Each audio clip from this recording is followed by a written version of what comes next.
আসসালামু আলাইকুম। আজকে আমরা আয়াসের একটি গল্প শুনব।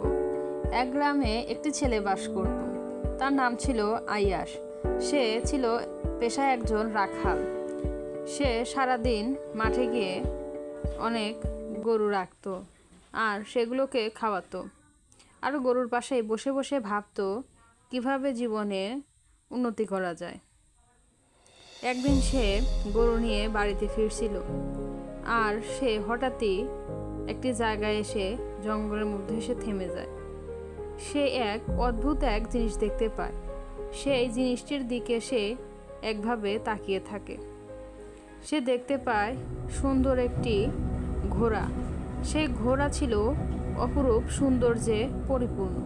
সে অবাক হয়ে সেই ঘোড়ার দিকে দেখতে থাকে আর ঘোড়াটা তাকে ডাকতে থাকে। সে দৌড়ে যায় সেই ঘোড়ার দিকে।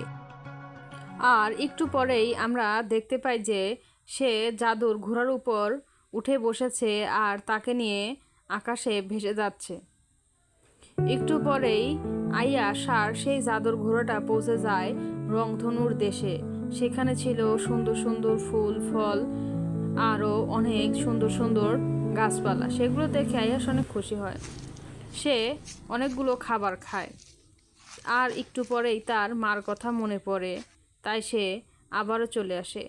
তখন আয়াস ঘোড়াকে বলে, তোমাকে অনেক ধন্যবাদ আমাকে এত সুন্দর জায়গায় নিয়ে যাওয়ার জন্য আর এত ভালো ভালো খাবার দেওয়ার জন্য। তোমাকে আমি খুব ভালোবাসি। ঘোড়াও তাকে খুশি হয়ে দুইটা অস্ত্র আর মাথার একটি পাগড়ি দেয়, যাতে সে এগুলো দিয়ে সুন্দরভাবে কাজ করতে পারে। আর আয়াস ছিল খুবই মায়াবী একজন মানুষ।